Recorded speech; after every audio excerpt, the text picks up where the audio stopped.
नमो भगवते वासुदेवाय नमः। प्यारे भक्तगणों, आज आप सभी श्रवण करेंगे 11 माता की पावन कथा। हे 11 माता, मैं आपकी भक्तों को आपकी कथा सुनाने जा रही हूँ। अगर हमसे अनजाने में कुछ गलती हो उसे क्षमा करना और अपनी सभी भक्तों की मनोकामना को पूर्ण करना। कथा इस प्रकार है। एक बार एक राज्य में एक राजा रहते थे। राजा बहुत ही बुद्धिमान और बलशाली थे। राजा सदैव अपनी प्रजा का बहुत अच्छे से ध्यान रखते थे। प्रजा भी अपने राजा को बहुत पसंद करते थे। राजा की 2 बेटियां थी। राजा अपनी दोनों बेटियों से बहुत प्रेम करता था। राजा की छोटी बेटी देखने में बहुत सुंदर और आकर्षक थी और राजा की बड़ी बेटी छोटी बेटी के मुकाबले थोड़ा कम सुंदर थी। राजा की छोटी बेटी 11 माता का पूजन किया करती थी और सभी लोग राजा की छोटी बेटी से बहुत प्रेम करते थे और बहुत प्रशंसा करते थे। राजा भी अपनी छोटी बेटी को बड़ी बेटी से अधिक प्रेम करते थे, जिस कारण राजा की बड़ी बेटी अपनी छोटी बहन से बहुत नफरत करने लगी। राजा की दोनों बेटियां जब बड़ी हो गई, तब एक पड़ोस राज्य में रहने वाला राजकुमार राजा की बड़ी बेटी के लिए रिश्ता लेकर आया। लेकिन जैसे ही उस राजकुमार की नजर राजा की छोटी बेटी पर पड़ी, तो वह राजकुमार राजा की छोटी बेटी पर आकर्षक हो गया और उससे पहले नजर में ही प्रेम कर बैठा। उस राजकुमार ने राजा की बड़ी बेटी के साथ विवाह करने से मना कर दिया और उसने राजा से कहा कि मैं आपकी छोटी बेटी से विवाह करना चाहता हूँ। जिसके बाद राजा की बड़ी बेटी यह देखकर अपनी छोटी बहन से बहुत क्रोधित हो गई और राजा की बड़ी बेटी ने अपनी छोटी बहन को अपना सबसे बड़ा दुश्मन मान लिया। राजा की बड़ी बेटी ने अपनी छोटी बहन से बदला लेने का निर्णय लिया, जिसके लिए उसने अपनी छोटी बहन को जान से मारने का प्लान बनाया। राजा की बड़ी बेटी ने अपनी छोटी बहन को मारने के लिए सबसे पहले एक लड्डू में जहर मिलाकर अपनी छोटी बहन को दे दिया और उसको लड्डू खाने के लिए कहा। लेकिन लड्डू खाने के बाद भी छोटी बहन को कुछ नहीं हुआ। बड़ी बहन यह देखकर बहुत आश्चर्य में पड़ गई, लेकिन बड़ी बहन ने हार नहीं मानी और उसने जब रात में छोटी बहन अपने कमरे में सो रही थी, तब एक मटके में सांप रखकर उसे कमरे में छोड़ दिया ताकि छोटी बहन को डस ले और उसका काम तमाम हो जाए। लेकिन सांप भी छोटी बहन का कुछ नहीं कर पाया। जिसके बाद बड़ी बहन ने अपनी छोटी बहन से कहा कि चलो हम लोग कुएं से पानी भरकर लाते हैं। जिसके लिए वह छोटी बहन को पानी भरने के बहाने कुएं के पास ले गई और उसने अपनी छोटी बहन को कुएं में धक्का दे दिया। लेकिन 11 माता की कृपा से छोटी बहन को तब भी कुछ नहीं हुआ, क्योंकि हर बार 11 माता उसकी रक्षा कर रही थी। और उधर बड़ी बहन अपने सारे प्रयासों के बाद असफल हो रही थी, जिससे वह बहुत क्रोधित हो जा रही थी। फिर उसने अपनी छोटी बहन के पास जाकर उससे खुद पूछा कि मेरी छोटी बहन, तुमको पता है भगवान ने सबकी मृत्यु एक निश्चित समय पर लिखी हुई है और कैसे तुम्हारी मृत्यु होगी, क्या यह तुम जानती हो? तब छोटी बहन ने अपनी बड़ी बहन को बताया कि हाँ, मैं जानती हूँ मेरी मृत्यु कैसे होगी। छोटी बहन से यह सुनकर बड़ी बहन मन ही मन बहुत प्रसन्न होने लगी और उसने अपनी छोटी बहन से कहा कि तो मुझे अपनी मृत्यु की राज बताओ। छोटी बहन ने अपनी बड़ी बहन से कहा कि मेरी मृत्यु तो एक तोते में है।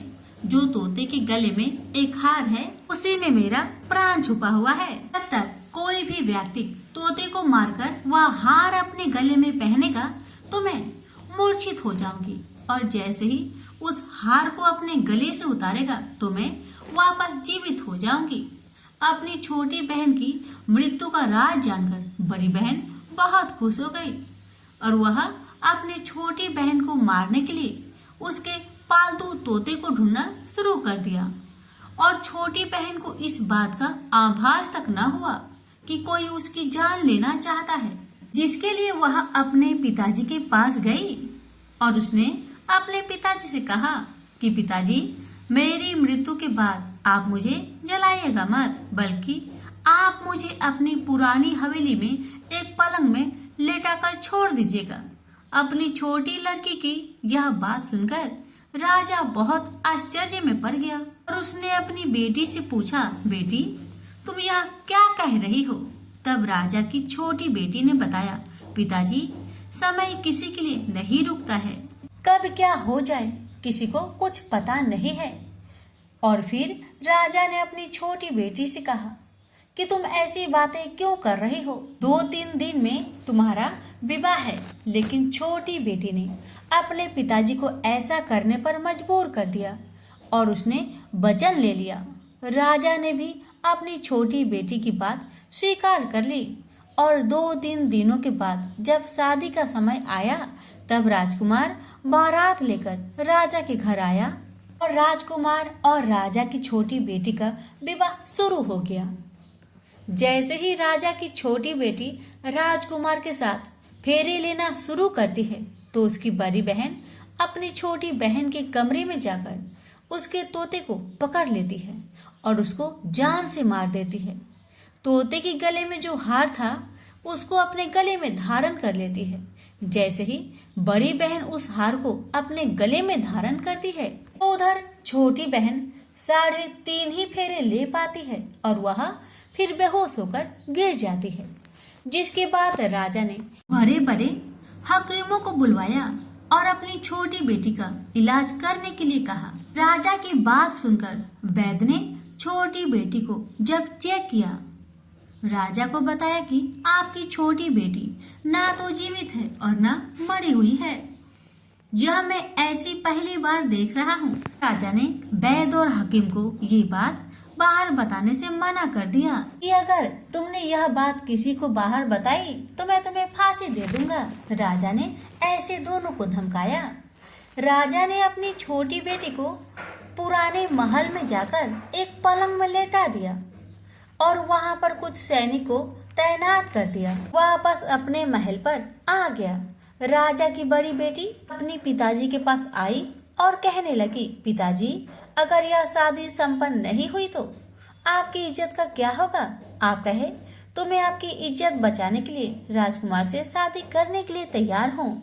जिसके बाद राजा ने अपनी बड़ी बेटी की बात मान ली और राजा ने बड़ी बेटी को छोटी बेटी के कपड़े पहनाकर मंडप पर भेज दिया। लेकिन राजकुमार यह जान गया कि यह राजा की छोटी बेटी नहीं बल्कि बड़ी बेटी है। लेकिन जब राजकुमार ने शादी करने से मना किया तो सभी लोग ने राजकुमार को विवश करके राजा की बड़ी बेटी से बचे हुए फेरे संपन्न करा दिए और विवाह करवा दिया। जिसके बाद राजकुमार राजा की बड़ी बेटी को अपने महल ले गया। राजकुमार राजा की बड़ी बेटी से ना तो बात करता था, नहीं उसको पसंद करता था और ना ही उसके आसपास भटकता था। और राजकुमार ने यह फैसला लिया था कि वह अपनी प्रेमिका को ढूंढकर रहेगा और यह जानकर रहेगा कि उसके साथ क्या हुआ है। एक दिन राजकुमार अपने घोड़े पर सवार होकर राजा के पुराने महल के पास पहुंच गया, जहां पर उसने कुछ सैनिकों को देखा। महल के पास पहुंचकर राजकुमार ने जब महल को ध्यान से देखा तो वह समझ गया कि यह तो हमारे ससुर जी का महल है। तब राजकुमार ने सैनिकों से पूछा, तुम लोग यहाँ क्या कर रहे हो और इस महल के अंदर उस पलंग में कौन लेटा हुआ है? जिसके बाद सैनिकों ने बताया कि यहाँ पर राजा की छोटी बेटी लेटी हुई है। यह सुनकर राजकुमार बहुत प्रसन्न हुआ और चिंतित भी हुआ। वह तुरंत अपनी प्रेमिका के पास पहुंच गया और उसकी सेवा करने लगा। जैसे ही रात हुई तो राजा की छोटी बेटी उठकर खड़ी हो गई। राजकुमार यह देखकर बहुत खुश हुआ और उसने अपनी प्रेमिका से पूछा कि तुम यहाँ क्या कर रही हो? तुम मेरे साथ मेरे घर चलो। राजा की छोटी बेटी ने राजकुमार को सारी बातें बता दी कि मेरी जान, एक तोते में बसी थी और मैंने यह सब सिर्फ अपनी बड़ी बहन को बताया था और मुझे पता है कि उसने ही मुझे मारने का प्रयास किया है। उसके पास एक हार है जिसको वह सुबह पहन लेती है और रात को उतार देती है। जब तक वह हार को पहने रहती है तब तक मैं मूर्छित रहती हूँ और जैसे ही वह हार को उतार देती है तो मैं जीवित हो जाती हूँ और जब तक मेरी बहन के पास वह हार है तब तक मैं ऐसे ही जीवित और मूर्छित होती रहूंगी। अगर मेरी बड़ी बहन के पास जो हार वह मेरे हाथ लग जाए तो मैं हमेशा के लिए जीवित हो जाऊंगी। राजकुमार यह बात सुनकर राजा की छोटी बेटी के पास रहने का निर्णय ले लिया और उसने अपने बचे हुए सारे फेरे उस पलंग में लेटी राजकुमारी की छोटी बेटी के साथ ले लिए और अपना विवाह को पूर्ण कर लिया और वहीं पर रहने लगा। देखते ही देखते कुछ समय में राजा की छोटी बेटी और राजकुमार की पत्नी पेट से हो गई। एक दिन राजकुमार को किसी काम से बाहर जाना पड़ा। तब छोटी बहन के पेट में बहुत तेज दर्द होने लगा, जिसके बाद उसने 11 माता का ध्यान किया। जिसके बाद वहां पर 11 माता प्रकट हुई और उन्होंने अपने भक्तों के दर्द को दूर किया और एक पुत्र की प्राप्ति करवाई। और वहीं पर अचानक से राजकुमार भी आ गया।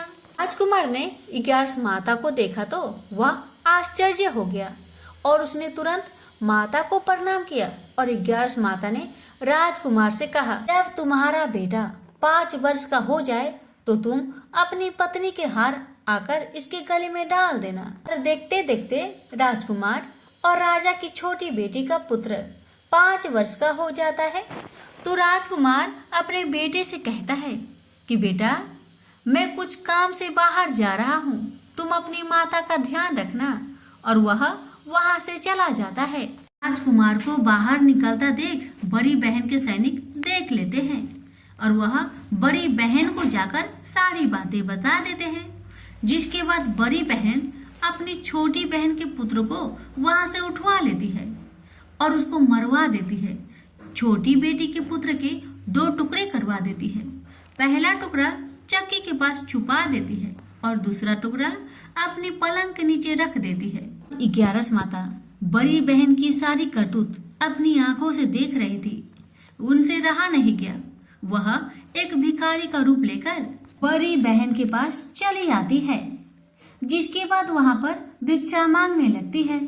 बड़ी बहन अपने नौकरों से कहती है कि जाकर भिक्षा दे दो, लेकिन जैसे ही नौकर 11 माता को भिक्षा देने के लिए आते हैं तो माता उन्हें मना कर देती है और कहती है कि मैं तुम्हारे महारानी से ही भिक्षा लूंगी, जाओ जाकर कह दो।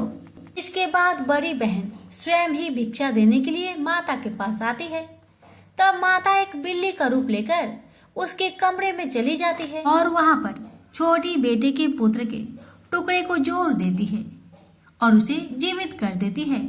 उसे वहां से ले जाती है। राजकुमार अपने बेटे को लेकर अपनी पत्नी के पास जाता है और उसे कहता है कि तुम इसका ध्यान रखना। अगर तुम इस बच्चे का अच्छे से ध्यान रखोगी तो मैं तुमसे बात करूंगा। एक दिन राजकुमार बच्चे से कहता है कि तुम मम्मी से उनके गले का हार मांग लो। जिसके बाद राजकुमार का लड़का अपनी मम्मी के पास जाता है और कहता है कि मम्मी, मुझे तुम्हारा हार चाहिए जो तुमने गले में पहन रखा है। यह सुनकर पहले तो बड़ी बहन बहुत क्रोधित होती है, पर उसको यह याद आता है कि राजकुमार ने कहा था कि अगर मैं इस बच्चे का ध्यान रखूं तो वह मुझसे बात करेंगे। जिसके कारण वह हार को उस बच्चे को दे देती है और वह तुरंत हार ले जाकर अपने पिताजी को दे देता है। और तभी राजकुमार अपने बेटे को लेकर वहां से जाने लगता है और अपनी पत्नी से कहता है कि तुम हमारे लिए खाना बनाकर रखना, मैं शाम को आकर तुम्हारे साथ खाऊंगा। और वह अपने बेटे को लेकर वहां से चला जाता है। जिसके बाद वह राजा के पास जाता है और उनको सारी बातें बता देता है। राजा अपनी बड़ी बेटी की यह करतूत सुनकर बहुत क्रोधित होते हैं और अपनी परवरिश पर ही दोष देने लगते हैं। और राजकुमार को अपनी छोटी बेटी के साथ रहने के लिए आदेश देते हैं। 11 माता की कृपा से राजा की छोटी बेटी राजकुमार के साथ सुखी जीवन व्यतीत करने लगी और हर 11 को 11 माता का व्रत करने लगे। प्रेम से बोलिए 11 माता की जय। एक लड़का सूट बूट पहनकर अपने ससुराल पत्नी को लेने जा रहा था। रास्ते में एक गाय कीचड़ में फंसी हुई थी। वह लड़के से कहने लगी कि बेटा, मैं कीचड़ में फंसी हूँ, मुझे हाथ देकर बाहर निकालो। वह कहने लगा, नहीं नहीं, यदि मैं कीचड़ में हाथ डालूंगा तो मेरे कपड़े गंदे हो जाएंगे, मुझे तो अपनी पत्नी को लेने ससुराल जाना है।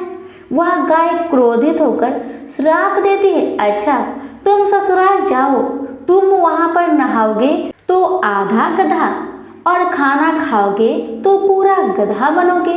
वह ससुराल पहुंच जाता है और उसके साले कहते हैं कि जीजा जी आप नहा धोकर खाना खा लो।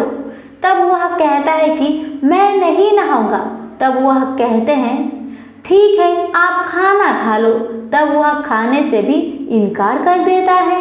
सब परेशान हो जाते हैं, जीजा ऐसा क्यों कर रहे हैं, ना तो नहा रहे हैं ना ही खाना खा रहे हैं। तब उसकी पत्नी कहती है कि आप क्यों नहीं नहाते या खाते हो। तब वह लड़का गाय की बात अपनी पत्नी से बताता है और कहता है कि मुझे गाय ने श्राप दिया है कि नहाऊंगा तो आधा गधा व खाऊंगा तो पूरा गधा बन जाऊंगा। तब पत्नी कहती है कि कोई बात नहीं, आप नहा लीजिए व कुछ खा लीजिए, मैं वचन देती हूँ कि मैं आपका साथ दूंगी। तब वह लड़का अपनी पत्नी की बात सुनकर नहाने के लिए तैयार हो जाता है और खाने बैठता है तो पूरा गधा बन जाता है।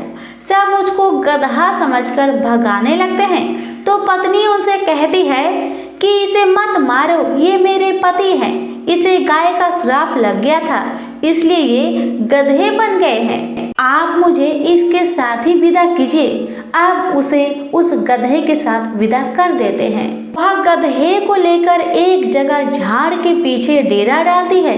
दिन भर मेहनत मजूरी करती है और 12 आना गधे पर खर्च करती है और 4 आने खुद पर खर्च करती है और बोझ गधे पर न डालकर खुद ढोती है। इस प्रकार वह रोज करती है तो रानी महलों की खिड़की में से रोज यह नज़ारा देखती है कि ऐसा इसे कौन सा दुख है, यह ऐसा क्यों करती है। एक दिन वह दासी को भेजकर उसे अपने महल में बुलाती है और पूछती है कि तुम ऐसा क्यों करती हो। तब वह कहती है तुम वचन भरोगी, तुम मेरी मदद करोगी तो मैं तुम्हें अपना दुख बताऊंगी। रानी वचन भरती है कि बहन मैं वचन भरती हूँ। तब वह सारी बात बताती है और कहती है इस प्रकार मेरे पति श्राप के वचन से गधा बन गए। तब रानी पूछती है कि इसका उपाय क्या है। तब वह बताती है यदि किसी ने 24 एकादशी करी होगी, वह संकल्प करके इसे 24 एकादशी दे तो मेरे पति पहले की तरह ठीक हो जाएंगे। तब राज्य में ऐलान किया जाता है कि 24 एकादशी जिसने भी की हो वह राज दरबार में आए। तब एक बुढ़िया को लाया जाता है। जैसे बुढ़िया संकल्प करके एकादशी देती हुई नहाती है, उसके नहाने का पानी उस गधे पर गिरता है। वैसे वैसे वह गाय लड़के के रूप में आ जाता है।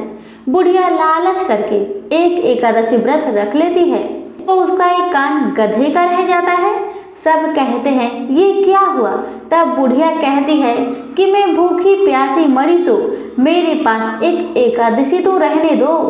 तब सब कहते हैं नहीं, तुमने संकल्प किया है तो सारी एकादशी इस लड़के को दो, वरना यह पूरी तरह लड़का नहीं बन पाएगा। अब वह बुढ़िया सारी एकादशी उस लड़के को दे देती है और वह गधा पूरी तरह लड़का बन जाता है। राजा सारे राज्य में ऐलान करते हैं कि जिनके भी बन पड़े एकादशी करो, एकादशी जैसा दूसरा व्रत नहीं। प्रेम से बोलिए एकादशी माता की जय।